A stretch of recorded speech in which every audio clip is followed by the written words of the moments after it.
Welcome to On Spec. This is your host, Fariba Nawa. We're interrupting our season 0 to cover the coronavirus pandemic.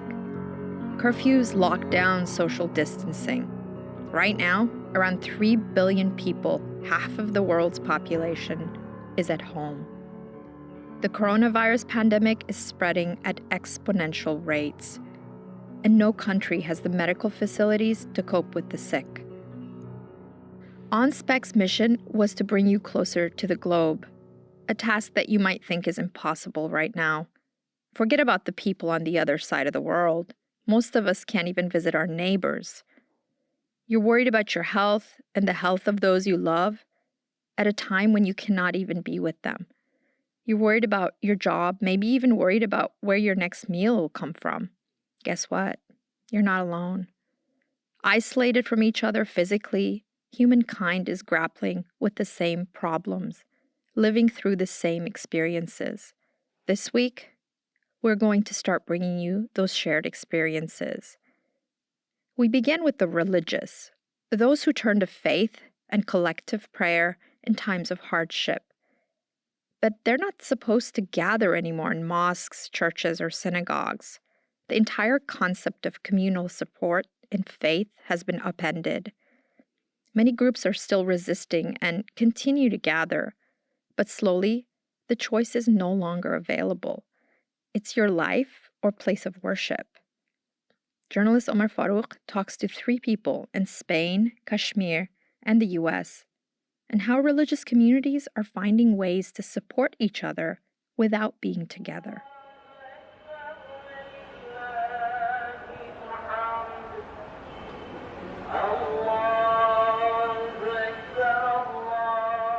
I'm in the historic heart of Istanbul, Turkey. As usual, 5 times a day, the call to prayer is recited here. But for the last 2 weeks, the crowds have not heeded it. Turkey, along with dozens of other Muslim-majority countries, has told worshippers to stay away, to avoid large crowds where the virus can spread. There's a new kind of ritual here now. Öngörmüşçesine bir beyanda bulunmuştum.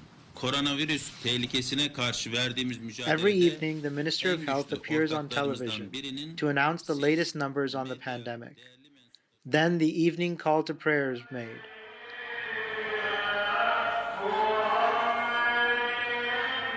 Then each mosque recites special prayers, asking for this crisis to pass quickly, for the protection of the healthcare workers trying to save lives. At 9 p.m., windows are opened and people clap from inside their homes.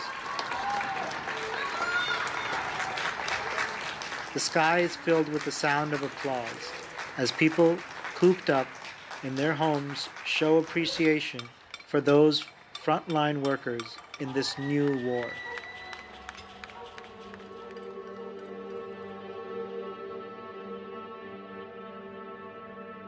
Like everyone else, my plans for travel and work have been put on hold by the pandemic. I consider myself a Muslim, and praying in the mosque gives me a sense of peace. It's exactly what I need at a time of uncertainty like this one. But I can't do that anymore. So I started to ask religious communities how they're dealing with this. 1,400 miles west of me, in Barcelona, Spain, Miriam Diaz has been indoors for weeks. Do you go to the balcony or anything? Like, we see... Yes, I do. I do. And we walk to the balcony when you called me at 8.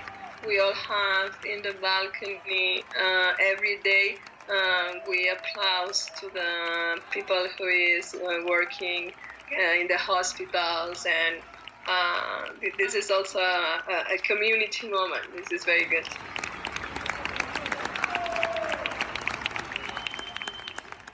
Diaz is a professor at Ramon Llull University in Barcelona and director of the Blanquerna Observatory on Media, Religion, and Culture. Spain is reeling from the virus.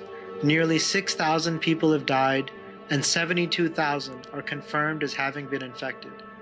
3 of the country's Catholic bishops have tested positive. Like so many other countries, The hope is to slow down the pandemic enough for hospitals to cope with the influx of patients. Easter is just 2 weeks away, and the week before it, called Semana Santa, is usually a time of gathering in the streets. Massive crowds walk through the city with elaborately made floats and effigies depicting scenes from the Bible and the lives of saints.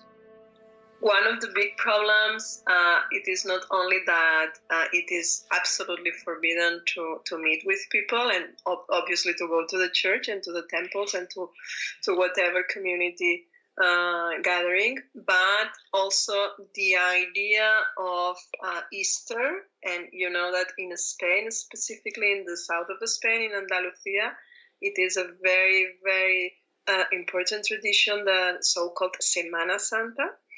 And that has been very tough for people because it's the first time that they are all cancelled, all these traditions, and all these traditions are in the street.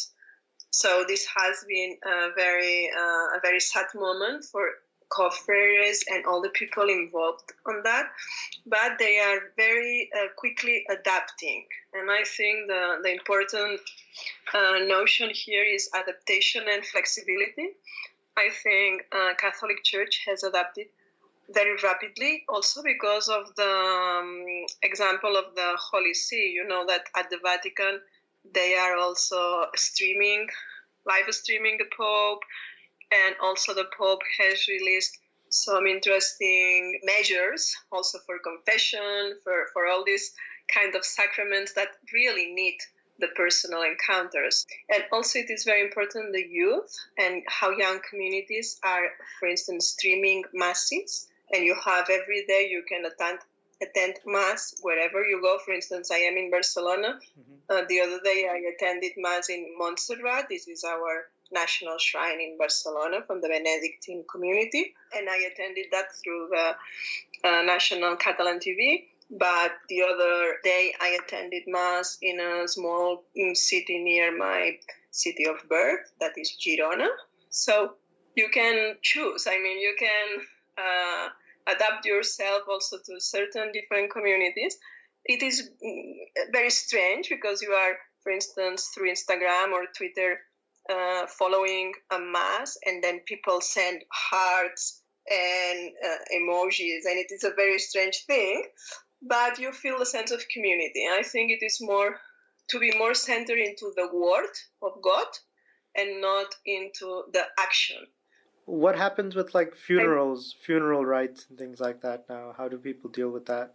They are no funerals. I mean, if you happen to die, obviously they are taking care of you, but very, very quickly and with no rituals. I mean, it is forbidden. You are not entitled to say goodbye to your relatives. So it is a very hard moment in this. I think it is the worst part of this phase that we are passing through. And it is also very interesting how priests, in this sense, are trying to do their best. Some of them organize the masses on the balconies.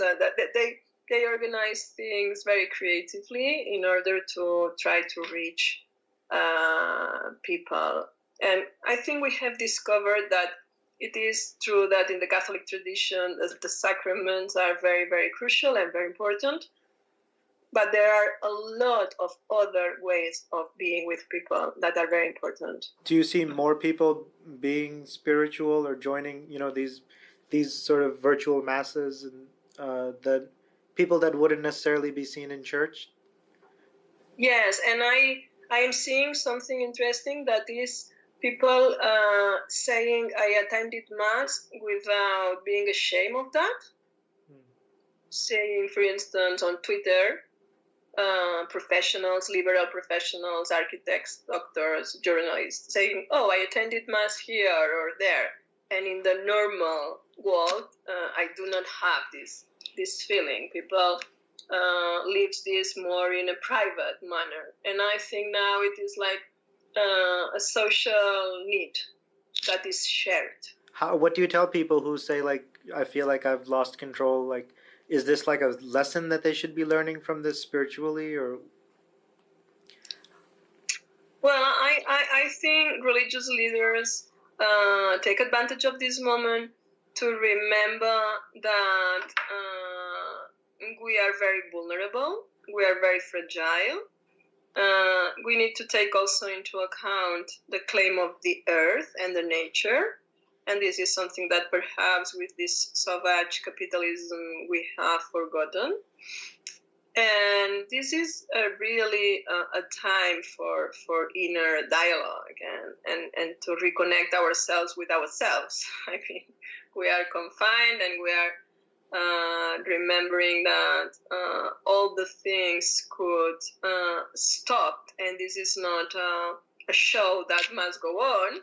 That show perhaps have some fragilities, and we need to be very aware of that, and also our responsibility as human beings. And if you are a religious person, you need to remember that you are a creature, and that you cannot play with a creation without consequences.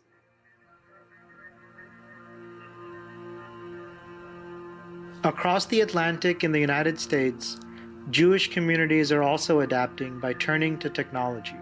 Well, one of the synagogues has actually a Friday night pre-Shabbat, pre-Sabbath service that we all sort of participate in that way. And some people participate by phone, other people by a Skype-like mechanism. I think maybe it's called Zoom. Yeah. And a lot of this is very new to me, but so we do have that. Saturday there's nothing. On Saturday, basically, there's an attempt made by some of us to do our individual prayers at our own houses at the same time as the community generally gathers for it. So almost in a psychic sense, it's like we're unifying with the community, even if not physically, but at least cognitively, emotionally, spiritually. Larry Levy lives in Pikesville, Maryland, a suburb of Baltimore, home to one of the largest Orthodox Jewish communities in the U.S. The pandemic has drastically changed life for them, and no one knows how long they'll have to stay at home. I think we'll probably be seeing more prayer services done communally online, utilizing different tools. It's going to be a challenge even in 2 weeks when it's the Jewish holiday Passover, which is the essence of Passover is these long ritual-laden communal meals at which we celebrate our shared historical experience as Jews and where we're at now. And it's also a time for families and friends to get together. That's not happening this year. I mean, we'll be having the meals, but likely it'll be 4 of us at our meal instead of the usual, 30 that we have around the table. So it's going to be sort of an isolating time. But one that hopefully will make us, I'm hoping will make me, sort of more introspective, more in touch with what's important in my life, more sensitive to people who are going through these difficulties and willing to reach out and go beyond myself. Like people of other faiths, for Jews too, worship has changed, but now has a new sense of urgency. Certain parts of the prayer, there's a set liturgy. Certain parts of it can't be done, but just by an individual at home. Like the reading of the Torah scrolls. That requires a communal setting for that. There have to be at least 10, in traditional terms, at least 10 adult males there to do it. In the absence of that, we don't do it. Other parts of the service are not done. Sermons is sort of a part of a communal experience, a communal activity, which we don't have. Other than that, I do pretty much the same prayers. I approach them somewhat differently. In some sense, sometimes I can actually, I'm finding, even on a daily basis, I can focus on them with greater intensity than Really? would otherwise be the case. Part of my own Jewish religious experience, including synagogue experience, is a social one.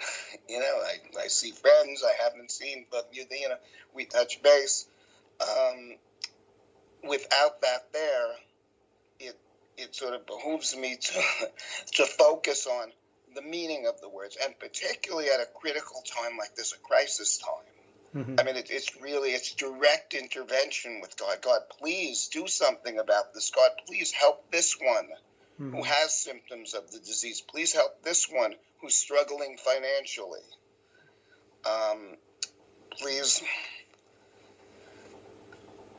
do what you can to remove the leaders, the political leaders that seem to be not dealing with this very effectively. It becomes much, much more immediate, and the prayer becomes more focused on what's going on right now, which is no longer in any sense theoretical. It also creates, for me at least, theological questions. Like why what? God? What is this? What's behind it? Why is this happening now? What are we supposed to learn from this? Have you found any answers?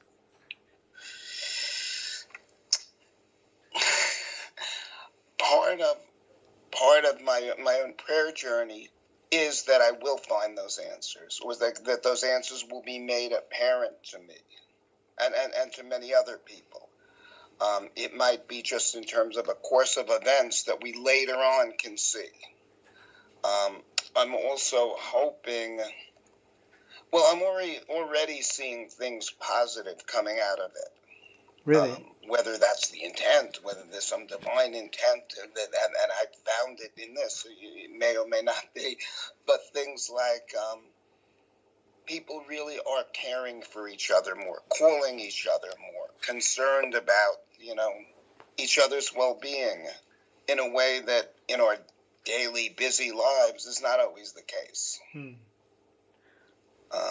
There are far fewer distractions now, and the relationships that we have and the things in our lives that we deem to be important are, or can be at least, more apparent now, without the all the other things that sort of get in the way, all the background noise that sometimes takes over. Not everyone under lockdown now has the luxury of high-speed internet. In Srinagar, in Indian-administered Kashmir, curfews, lockdowns, and communications being cut are a natural part of life for millions of people. India has deployed tens of thousands of troops there to quell local aspirations for autonomy. Last August, India formally annexed the area and sparked an 8-month period of curfews. For months, locals were disconnected from the outside world. But now the coronavirus has found a way into Kashmir. It really becomes difficult. We are not even able to sometimes open the Google page. Video chat is a very, very, very big thing. Sometimes we can do the audio call. Sometimes we also try to do a video call, but it's like a matter of chance. It's a luck. You can sometimes do it, cannot do it, because 2G speed, and then that too is like reduced to nothing. So it's very, very, very difficult to even be connected. Mirajuddin Butt is an Islamic studies researcher at the Islamic University of Science and Technology of Awantipora. He's been using Facebook to explain to Muslims how they should adapt and raising funds to buy medical equipment for doctors. This week, religious leaders in Kashmir finally agreed to close mosques. Yeah, it was just recently. Actually, we were trying to convince our religious authorities here that it is really very difficult if you continue to keep the mosques open, so there is high chance of getting infected. So we were trying to convince them. I also tried to do some videos, wrote an article which was carried by all the major newspapers in Kashmir. So we were trying to somehow convince them to somehow close the mosques for the larger benefit of the society. So what is it like for people that people are sort of used to curfews and things like that. Are they taking it well, or how do you feel about not being able to go to the mosque now? It's really I think hard for somebody who goes to mosques often and goes to mosques 5 times a day, because there are a lot of activities people do in the mosque, and especially in this part of the world, in Asia, people often spend a lot of time in the mosques. Like, for example, they spend for an hour in the morning prayer in the mosques and in the evening. So this is quite a bit difficult, especially for people who are old, because old people in our community, they spend at least 1 hour in the mosque every prayer. So it becomes really difficult for them now not to go to the mosque, because we somehow managed to go to the mosque even in curfews. Even people have been beaten because of going to the mosques in curfew. But this is the first time, I think, as far as I know, I'm 31 years old, this is for the first time in Kashmir that people are not able to go to mosque even when they can go to mosque. So it's a very mixed feeling. A major issue for Muslims now is how to bury the dead. Traditionally, the body is washed by members of the local community, then draped in a plain white cloth and buried without any coffin. That is now too risky. And so what is different now about how the janazah is done? Do you know how the person was buried that recently passed away there? Yeah. It was actually the medical authorities have told them that we will not be able to touch the body, and you also cannot able to touch the body, and there will be only 10 people who will be allowed to do the janazah prayers, and the body will be completely in the box, which again is a new thing for Kashmiris. You will not be, because we spend a lot of time at the place of burial, so it was totally skipped. Most of the things we normally do at the time of burial, all of them were skipped, and because we have right now in Kashmir 15 doctors who are under quarantine because they came in contact with the patients who tested positive. So they were taking a lot of precautions yesterday. So now things are really becoming difficult here in Kashmir because we have only 2G working. People are not open to information. People are not able to access what is happening or how world is reacting to this problem. Are people asking questions about why this is happening? What is there a bigger meaning to all of this? Yeah. A lot of people have been writing on social media, and a lot of people are coming in different perspectives. We are on so many WhatsApp groups, so many Facebook groups, and a lot of people have been looking at this problem from different perspectives. Some are looking at it as God coming back and taking charge of the world. Some people are questioning the authority of science and scientism, the idea of science, that science has overtaken metaphysics and theology. Now the failure of science. So a lot different kind of perspectives are coming forward. Some people are looking for example the last days of the world. So different perspectives are coming up. And people have got time to sit down, especially a place like Kashmir where you don't have internet, you don't have a lot of facilities people have in the West. So it also has given us time to think about life, or maybe to rethink our priorities or what we are doing or where we are going. So it's a different feeling here in Kashmir. Do you personally see any lessons from all of this, that you lessons from this virus around the world and how it's sort of affecting people? Yeah, I think the world that too much into our virtual lives, into our social lives, and building our own lives materially, we have been consumed so much into this material idea of life, of serving our body, that we have I think left no time for our soul. And I think this is the moment when you see homogeneity all across the world, and everybody sitting at the home. I'm also sitting at home for the past 1 week. So I think this has given me a chance to sit down and talk to myself and rethink my priorities and rethink that to what direction I am going to, and whom I am serving, and what should be my priorities. I think it is a moment to really talk to your soul, talk to your own self, that self which you have forgotten. I think since we are too much busy in the material world, into consumerism, materialism, I think this is really a moment to in a certain way, a chance to talk to your own self, an inner self, which is something beyond body. So I think this is something really, I think something good out of it.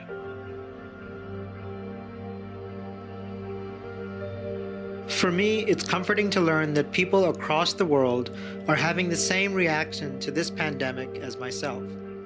It's a chance to refocus on what should be important, on your place in the world, and on your relationship to those around you, even if they seem further than ever before.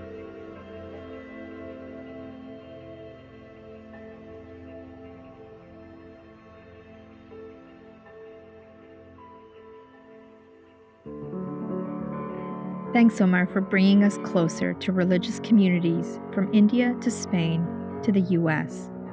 And thank you, Oscar Durand, for producing this story. We've shifted gears here on Spec to turn our attention to COVID-19 coverage. Our stories may be shorter, but we're going to try to post weekly episodes. On Spec's goal with this podcast was to show how we're connected globally, and this pandemic is a daunting reminder. Perhaps hearing about your shared experiences will lift your spirits and help you cope wherever you are. Next week, our reporters will show how the pandemic is changing our social life. Tune in.